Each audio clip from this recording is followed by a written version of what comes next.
우리에게 주신 하나님 말씀은 갈라디아서 6장 7절에서 16절까지 말씀입니다.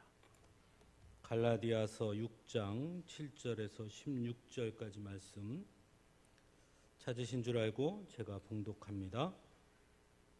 자기를 속이지 마십시오. 하나님은 조롱을 받으실 분이 아니십니다. 사람은 무엇을 심든지 심은 대로 거둘 것입니다. 자기 육체에다 심는 사람은 육체에서 썩을 것을 거두고 성령에다 심는 사람은 성령에게서 영생을 거둘 것입니다. 선한 일을 하다가 낙심하지 맙시다. 지쳐서 넘어지지 아니하면 때가 이를 때에 거두게 될 것입니다. 그러므로 기회가 있는 동안에 모든 사람에게 선한 일을 합시다. 특히 믿음의 식구들에게는 더욱 그렇게 합시다. 보십시오. 내가 여러분에게 직접 이렇게 큰 글자로 적습니다. 육체의 겉모양을 꾸미기를 좋아하는 사람은 여러분에게 할례를 받으라고 강요합니다. 그것은 그들이 그리스도의 십자가 때문에 받는 박해를 면하고자 하는 것입니다. 할례를 받는 사람들 스스로도 율법을 지키지 않으면서 여러분에게 할례를 받게 하려는 것은 여러분의 육체를 이용하여 자랑하려는 것입니다.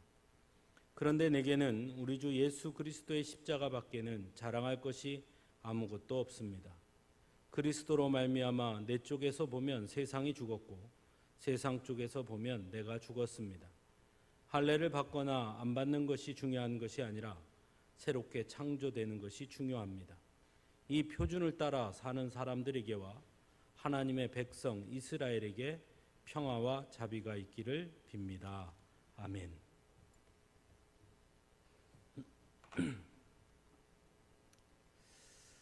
흔히 시대를 구분할 때에 대표적인 것이 우리가 많이 쓰는 서기라는 구분이 있죠. 예수님 이전과 예수님 이후, 그죠? BC, AD 이렇게 나누지 않습니까? 또 문화사로 보면 르네상스 이전과 이후, 또 기독교적으로 보면 종교개혁 이전과 이후, 이렇게 그 기준점이 되는 중요한 기준들이 있습니다. 현대에 이르러서 가장 큰 기준이라 할 수 있는 것이 하나 생겼죠. 바로 코로나입니다. 코로나 이전과 이후. 참 많은 것들이 그 짧은 시간에 변화를 가져오게 되었고 영향을 받고 있는 것 같습니다. 코로나 시대를 겪으면서 가장 크게 영향을 받은 것이 무엇이 있을까? 각각 여러 가지를 말씀할 수 있겠지만 그 중에 대표적인 것은 공동체의 성격 또는 공동체성의 약화라고 말할 수 있을 겁니다. 공동체에는 크게 두 가지 공동체가 있다라고 말할 수 있습니다. 하나는 관계 중심의 공동체입니다. 대표적인 것이 바로 가족 공동체입니다. 어떤 특별한 관계로 맺어진 공동체, 가족 공동체, 민족 공동체, 이런 것들이 관계 공동체라고 할 수 있습니다. 교회도 어떤 측면에서는 관계 중심의 공동체라고 할 수 있습니다. 특히 한국 교회는 지금까지 성도 간의 관계, 다른 말로 표현하면 교제를 매우 중요하게 여겨왔고 그 대표적인 것이 바로 주일 예배 후에 식사를 함께 나누는 식탁 공동체의 모습들을 보여왔던 것도 사실이었습니다. 이처럼 관계 공동체가 하나 있고요. 또 다른 공동체는 목적 중심의 공동체입니다. 즉 어떤 목적을 위해서 모여진 공동체이죠. 대표적인 것이 직장 공동체입니다. 각각의 어떤 하나의 목적을 가지고 그 목적을 위해서 세워지고 그 목적을 이루기 위해 모여진 그런 공동체라고 할 수 있죠. 코로나 시대를 겪으면서 이 목적 공동체나 관계 공동체 모두 여러 가지 변화를 맞이하고 있습니다. 그 중에서도 코로나의 영향을 가장 크게 받은 공동체는 목적 중심의 공동체보다는 관계 중심의 공동체라고 말할 수 있습니다. 그러다 보니 이 교회 공동체 역시 여러 가지 어려움을 겪고 있는 것도 사실입니다. 실제로 코로나로 인해 공동체의 모임이 어려워진 것은 관계 공동체나 목적 공동체 모두 동일한 것이지만 오히려 목적 공동체는 코로나로 인해서 비대면 회의 등 이렇게 다양한 시도를 함으로써 거기에 변화의 물결을 따라가면서 오히려 참여율이 더욱 강화되었다라는 통계들이 나오고 있는 것을 보게 됩니다.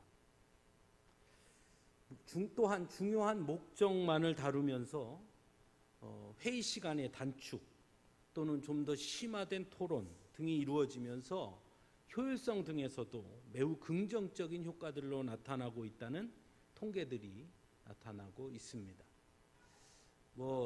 어떤 성과 부분은 좀 다를 수도 있지만 교수님들 이야기를 들어보면 예전에 대학교 학생들 수업을 하면 한 학기에 이제 수강 신청을 하지 않습니까?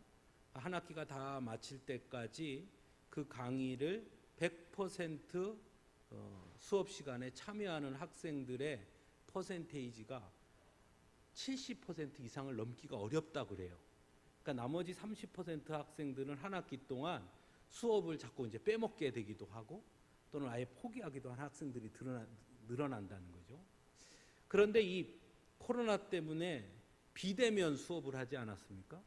그 비대면 수업을 하니까 학생들의 참여율이 90%가 넘더라는 거예요. 당연히 그렇죠. 아침에 9시 수업이 있으면 집에서 9시 수업에 학교를 가려면 적어도 8시부터는 준비해서 나와야 하는데 이제 비대면 줌 같은 걸로 수업을 하면 8시 50분에 일어나서 모자 하나 툭 눌러쓰고 컴퓨터 턱 키면은 수업에 참여할 수 있으니까 학생들의 참여율이 높더라 이렇게 이야기하는 걸 들었습니다. 이처럼 어떤 목적 중심의 공동체는 오히려 그 이전에 여러 가지로 얽혀 있던 것들이 단순화되면서 더 목적 지향이 되고 효율성으로 드러나는 측면들도 나타난다는 것입니다. 하지만 관계 중심의 공동체는 사실은 매우 심각한 영향을 받고 있는 것이 사실입니다. 관계란 것이 사람과 사람이 만나서 어우러짐을 통해서 형성되고 또 강화되는 측면이 강하기 때문이고요. 특별히 우리나라 사람들은 같이 밥 먹는 게 중요하거든요. 밥을 같이 먹어야 그 사람과 좀 친밀해지고 관계가 형성되는데 이 코로나 때문에 그것이 어려워지면서 식탁 공동체라는 것이 무너지게 되었고 끈끈하게 연결되었던 관계의 고리들이 약화된 것이 사실이기도 합니다.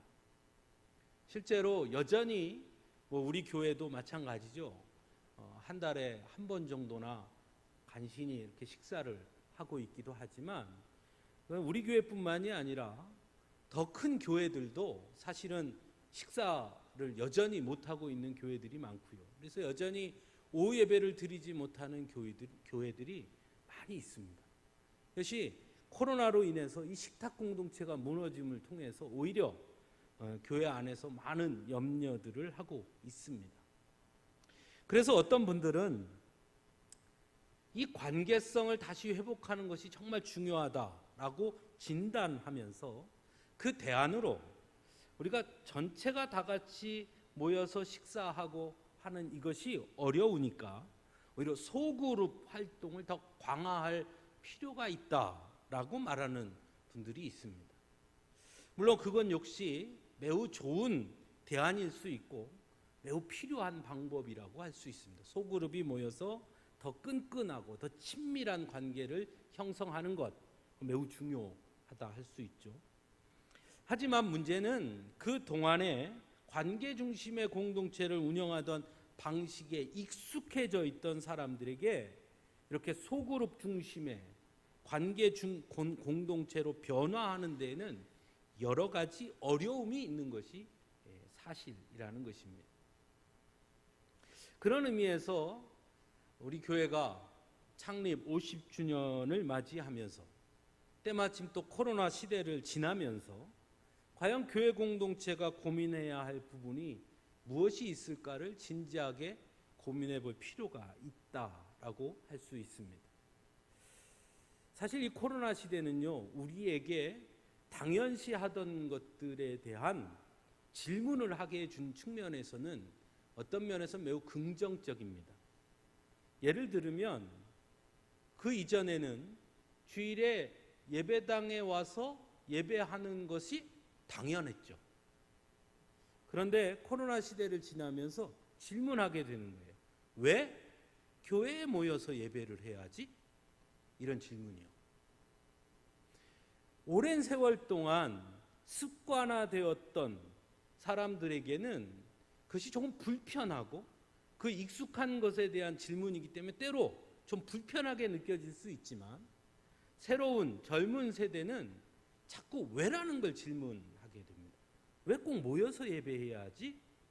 왜 교회에 꼭 모여야 할까? 이런 질문. 교회 공동체라는 것은 과연 어떤 공동체지? 라는 질문을 던지게 됐다는 거예요. 그런 측면에서 질문해 보게 되는 거죠. 과연 교회 공동체는 관계 공동체가 맞는가? 하는 질문을 던져보게 됩니다. 분명하게 사도행전에 나타난 예루살렘 교회의 모습은 관계 공동체의 가장 아름다운 모습을 보여주고 있습니다. 사도행전이 이렇게 기록하고 있죠. 다 한 마음과 한 뜻이 되어서 아무도 자기 소유를 자기 것이라 하지 않고 모든 것을 공동으로 사용하였으며 언제나 모이기에 힘썼다라고 전하고 있습니다. 그러니까 사도행전에서 보여주는 초기의 예루살렘 교회 공동체의 모습은 관계 공동체의 가장 아름다운 완성된 모습이라고 할 수 있습니다. 그들은 서로가 서로에게 매우 소중한 관계로 맺어져 있었죠. 형제, 자매라는 것으로. 그래서 그들은 처음 보는, 남들이 볼 때는 이해할 수 없는 남과 남이 모여서 마치 가족처럼, 그래서 형제, 자매라는 용어를 사용하기 시작하는 그런 관계 공동체의 모습을 분명하게 보여주었습니다. 그렇다면 교회 공동체는 이렇게 관계 공동체이기만 한가 하는 것이에요.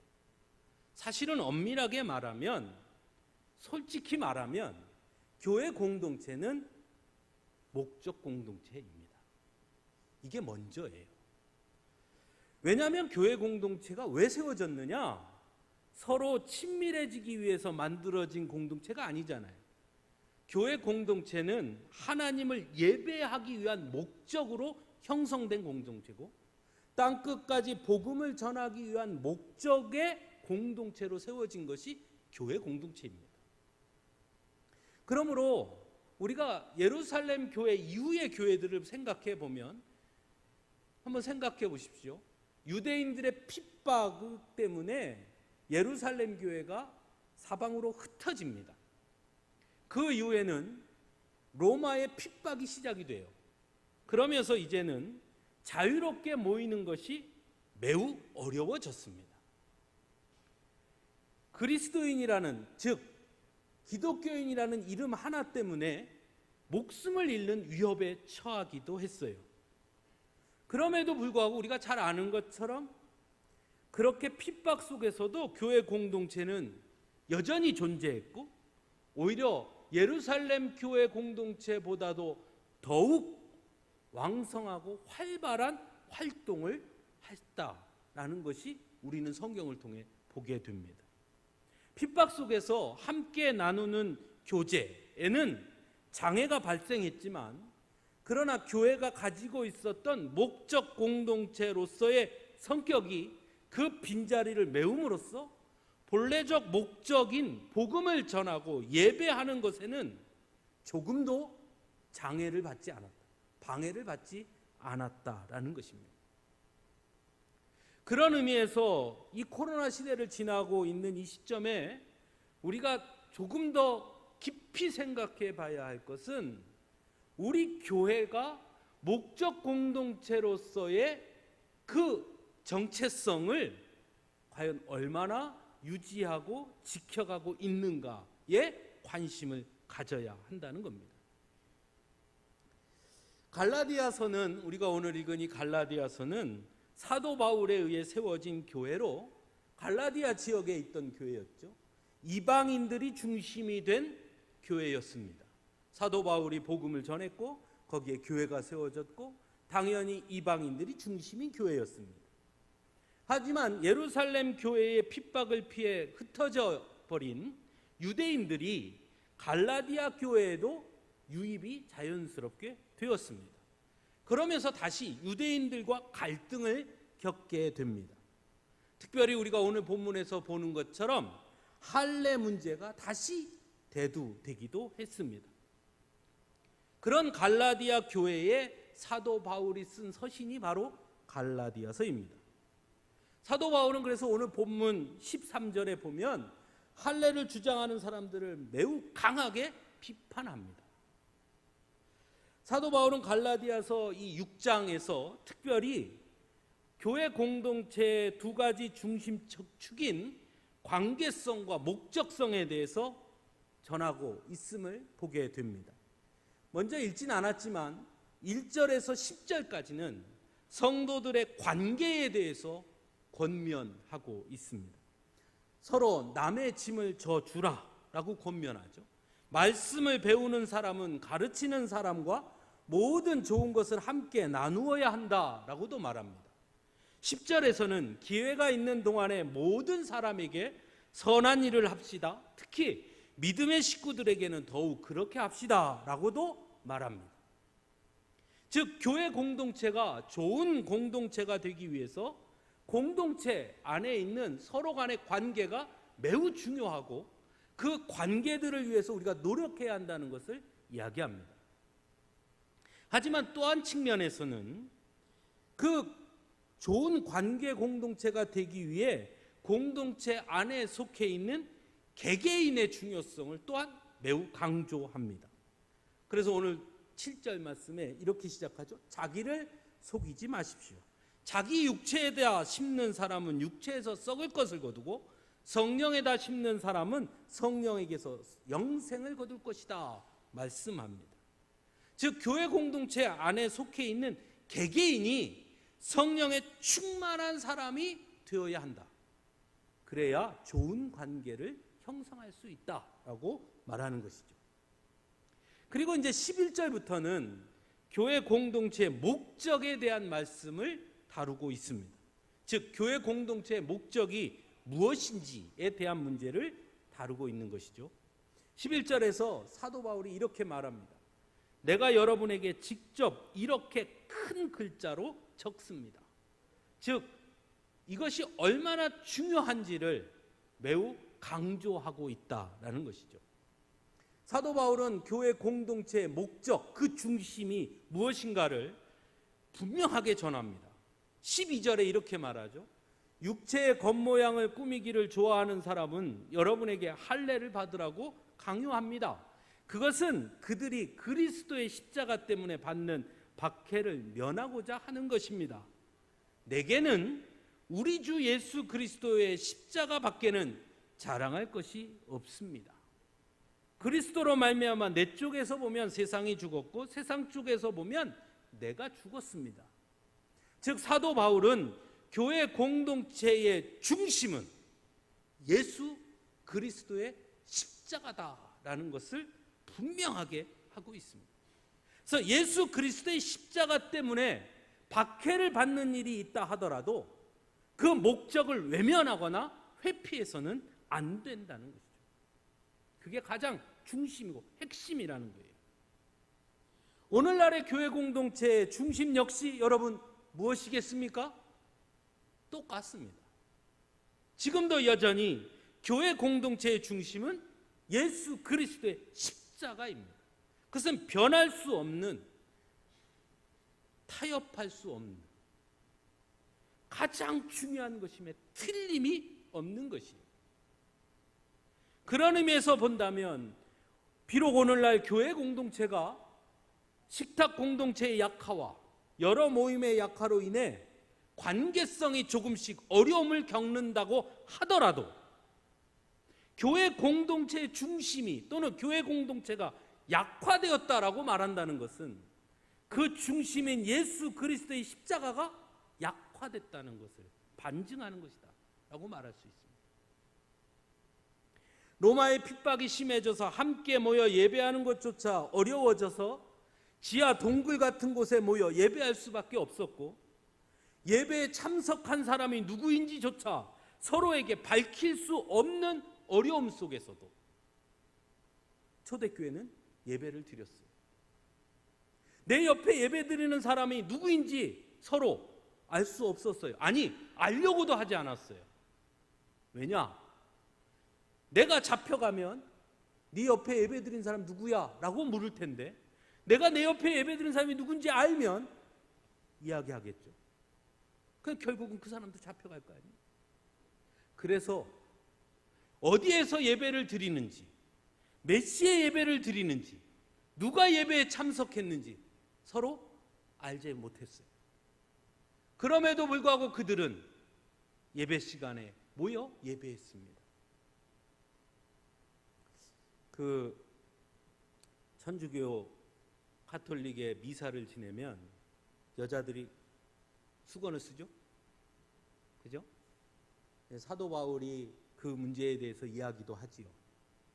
근데 사실은 그 수건을 쓰게 된 역사적 배경에는 그런 것들도 있다라는 거예요. 얼굴을 가리는 거예요, 서로.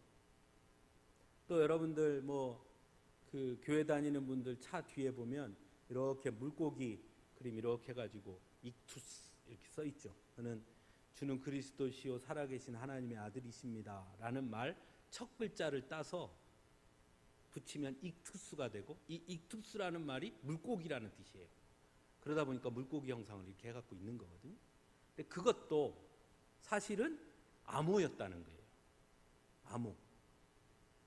예배를 드리고 싶은데 어디서 예배 드리는지 모르는 사람들이 있잖아요. 그러면 쓱 가서 한 사람이 위에를 이렇게 쫙 그리면, 나도 교회 다니는 사람이다 하면 밑에를 쫙 그리면 물고기가 완성되잖아요. 그러면 그 사람에게만 알려주는 거예요. 오늘 어디서 예배 드립니다. 그럼 가는 거예요. 그 사람이 어디 사는지 누군지 서로 알 길이 없어요. 그래도 그들은 예배했어요. 핍박 속에서 관계 공동체성은 완전히 끊어졌다 할지라도 교회 공동체의 목적 공동체성은 조금도 손상되지 않았다는 거예요. 교회 공동체의 중심이 관계성이 아닌 예배와 복음 전파라는 목적성이 더 중요했기 때문에 그들은 관계가 끊어졌음에도 불구하고 조금도 소홀해하지 않았고, 오히려 그 교회는 오히려 더 큰 일들을 감당할 수 있었어요. 빌립보 교회도 그랬고요, 로마 교회도 그랬고.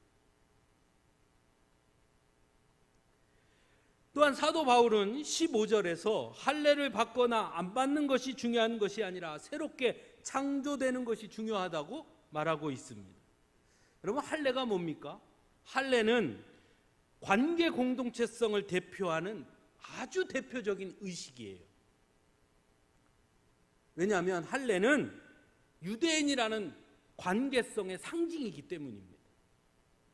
구약의 율법에 보면 유대인의 총회에 들어오려면 뭐 해야 된다고 되어 있습니까?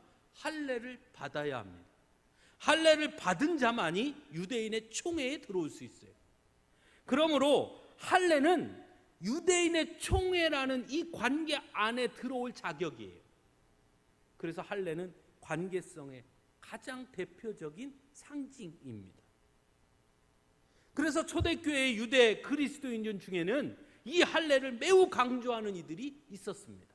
우리가 할례를 통해서 우리 공동체성을 강화하자라는 주장이에요.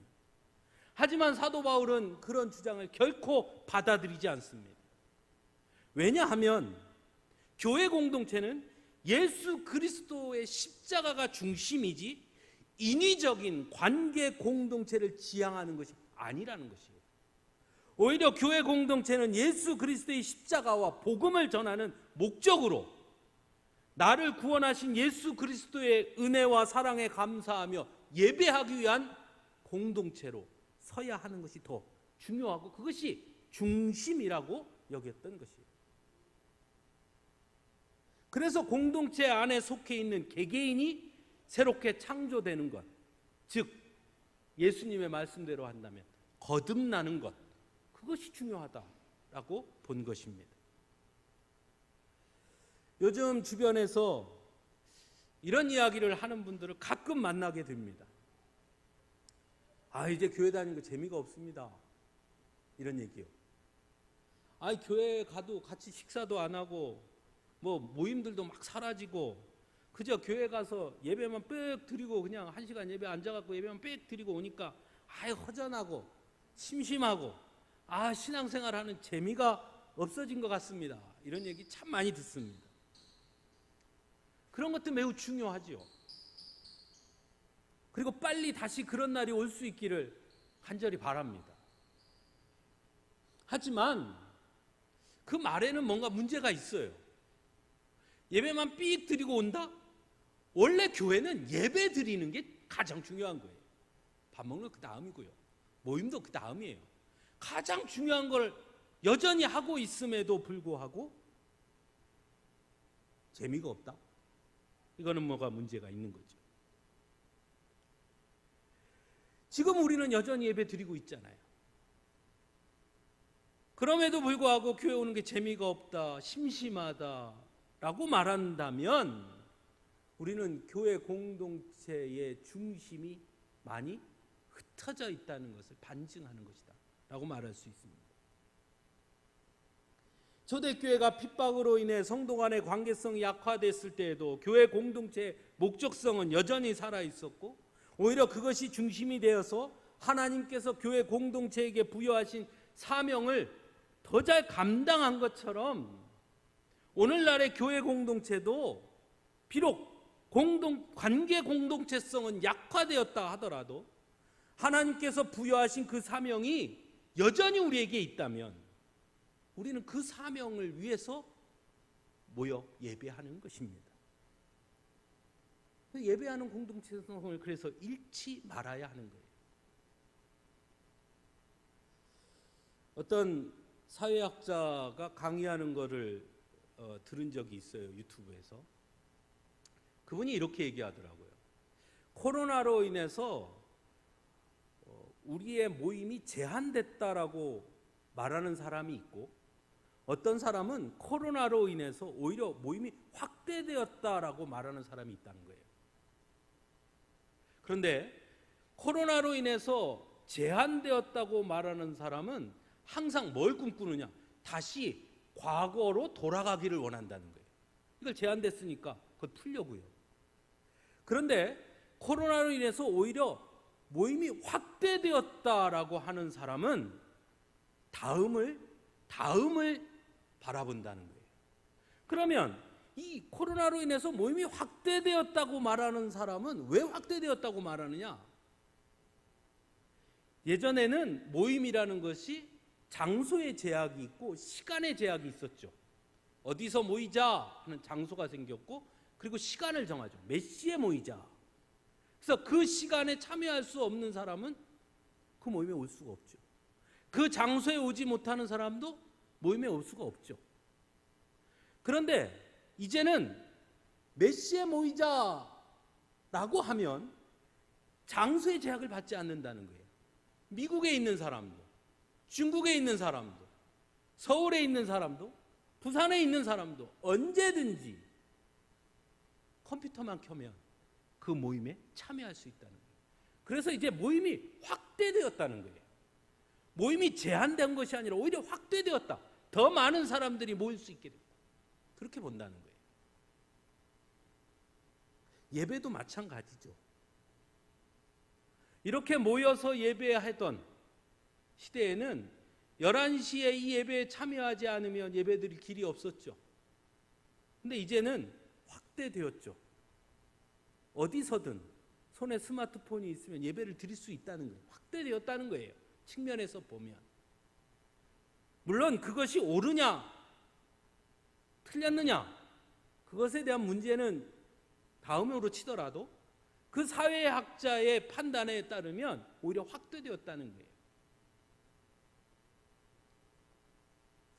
실제로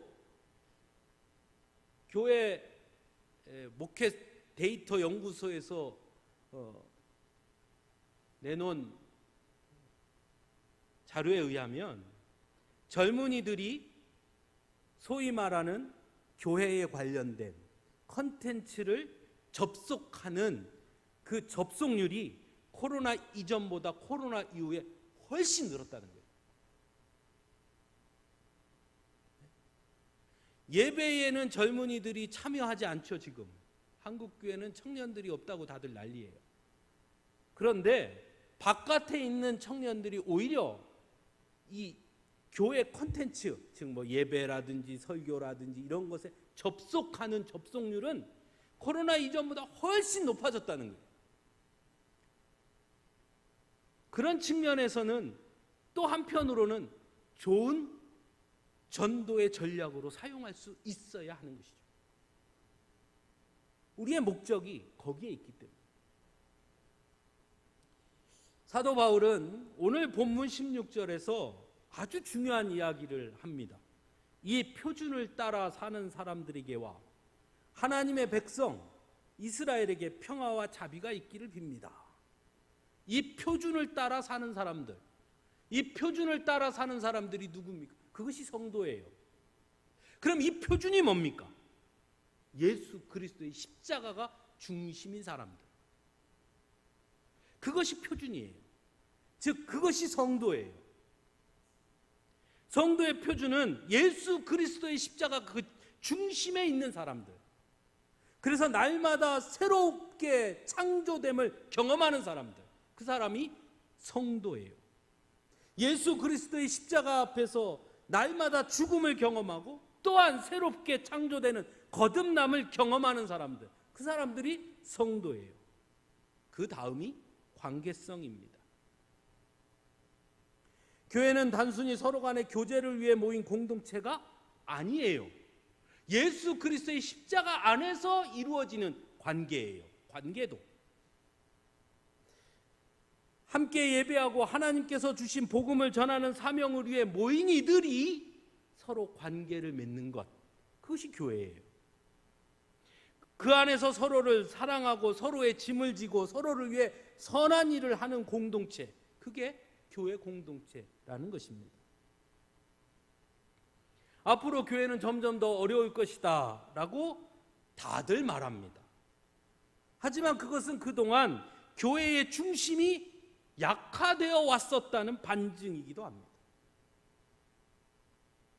이럴수록 개개인의 신앙의 성숙을 위한 노력을 기울여야 합니다. 지금까지 익숙하던 방식의 신앙 생활의 형식으로는 어려울 것입니다. 그저 더불어 함께 어우러짐 속에서 신앙의 성숙도 일정 부분 이루어질 수 있었다면 이제는 개개인의 신앙 훈련이 아니면 자신의 신앙을 지키기 어려울 수 있는 시대로 나아가고 있기 때문입니다. 그래서 저 역시도 하반기부터는 개개인들, 우리 성도님들의 개개인의 신앙 훈련을 돕는 방식들을 고민해 보려고 합니다. 여러분 개개인을. 우리가 함께 모여서 예전처럼 예배하고 또 찬송하고 찬양하고 이런 것들에 여전히 어려움이 있는데 다시 그때로 돌아가기만을 바라지 말고 뭔가 우리 성도님들 개개인들이 신앙 또는 소그룹으로 모여서 뭔가 할 수 있는 방법이 없을까 고민해 보고자 합니다.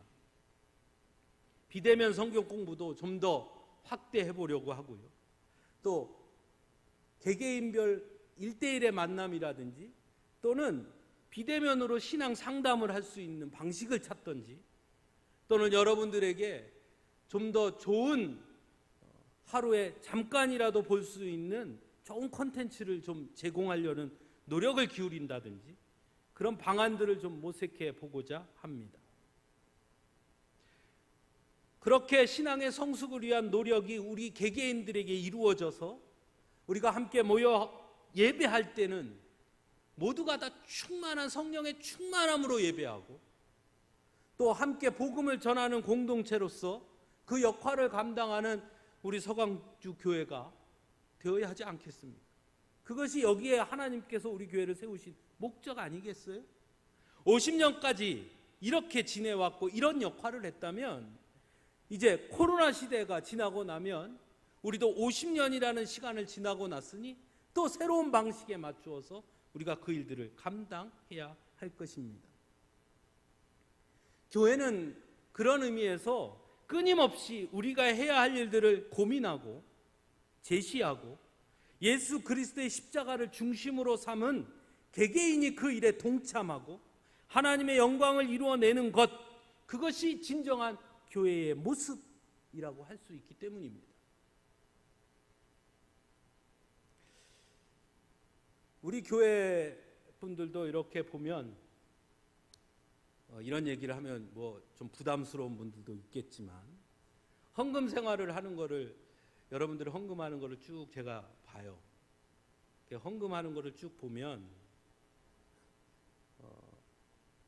나이가 좀 있으신 분들, 신앙생활을 20, 30년을 쭉 해오신 분들은 11조 헌금하는 거 아주 당연하게 여기십니다. 그런데 젊은 사람들은 그렇지 않죠. 이건 우리 교회 분들뿐만이 아니에요. 예전에는 그것이 마치 신앙이 좋느냐 나쁘냐의 기준이었는데 요새는 그렇지 않아요. 어디를 가서 물어봐도 40대 밑에 성도들은 11조를 하는 성도들이 거의 절반도 안 된다는 것이 대부분의 이야기입니다. 왜 안 할까? 믿음이 없어서? 그러면 어떻게 생각하세요? 개념이 달라졌기 때문이에요. 저는 그렇다고 막 억지로 하라고 하면 하겠느냐는 아니라고 봅니다. 11조는 성경에 분명히 하나님께서 하라고 되어 있는 거예요. 그래서 하는 것이 마땅해요. 믿음의 사람이라면 마땅히 10의 1조를 드려야 해요. 좀 많이 젊은 사람들의 생각이 바뀐 것도 사실이지요. 그런 면에서 교회가 무엇이 필요하냐? 목적이 필요해요. 여러분이 하신 헌금은 이렇게 쓰입니다. 그러니 여러분 이 일을 위해서 헌금해 주십시오. 이것이 앞으로 젊은 세대에게는 필요하다는 거예요. 그냥 헌금하면 교회가 알아서 쓰겠습니다가 아니라 여러분 이번에 50주년 감사로 지역 주민을 위해서 사랑의 쌀 나누기를 하려고 합니다. 그 일에 여러분 헌금해 주세요. 그러면 그것은 그 일을 위해 쓰겠습니다. 우크라이나 전쟁의 그 난민들을 돕기 위해서 우리 교회가 그 일에 동참하고자 합니다. 그러니 여러분 그 일에 여러분 참여해 주십시오. 헌금해 주십시오. 그러면 그거 모아서 그렇게 하렵니다. 그런 어떤 목적을 정확하게 명확하게 제시하는 것이 필요해요. 그러기 위해서 헌금하는 거예요. 그러기 위해서 시간도 헌신하고요. 왜? 하나님이 원하시는 일, 하나님의 뜻을 이루기 위한 일에 마땅히 성도는 시간도 투자하고 물질도 투자하는 거죠. 내가 헌금하고 내가 시간을 투자하는 일이 하나님이 기뻐하시는 일이라면 저는 젊은이들이더라도 감당하리라고 저는 믿습니다. 그것이 성도의 표준이기 때문에요. 아무쪼록 우리 서강주교회 공동체가 이제 50주년이 되어 가면서 새로운 50주년을 맞이하면서 다시 우리에게 주신 사명이 무엇인지 교회 공동체로서 그 목적을 이루는데 과연 우리는 무엇을 해야 하는지, 그 목적이 무엇인지, 그 목적을 이루는데 부족함 없는 교회가 되기 위해서 우리가 해야 할 일이 무엇인지를 같이 고민하고 기도해야 할 때가 되었다라는 것이죠. 또한 저는 우리 교회 성도들이 비록 부족하고 연약하고 적지만 우리가 할 수 있는 사명을 하나님은 우리에게 주셨고, 우리에게 사명을 주셨다는 것은 우리가 너끈히 감당할 수 있기에 주셨다고 믿습니다. 그러므로 우리에게 주신 사명은 우리가 감당하는 거예요. 사랑하는 성도 여러분, 왜 하나님이 나를 부르셨을까? 왜 교회를 세우셨을까? 하나님을 예배하고 하나님이 주신 그 사명을 이루라고 교회를 세우셨고 우리를 부르신 것이에요. 그러니까 그것을 잃지 않기를 간절히 바랍니다. 그래서 앞으로는 우리 서강죽교회가 하나님이 주신 그 목적을 향해 나아가는 그런 공동체가 되기를 간절히 바랍니다. 함께 기도하겠습니다.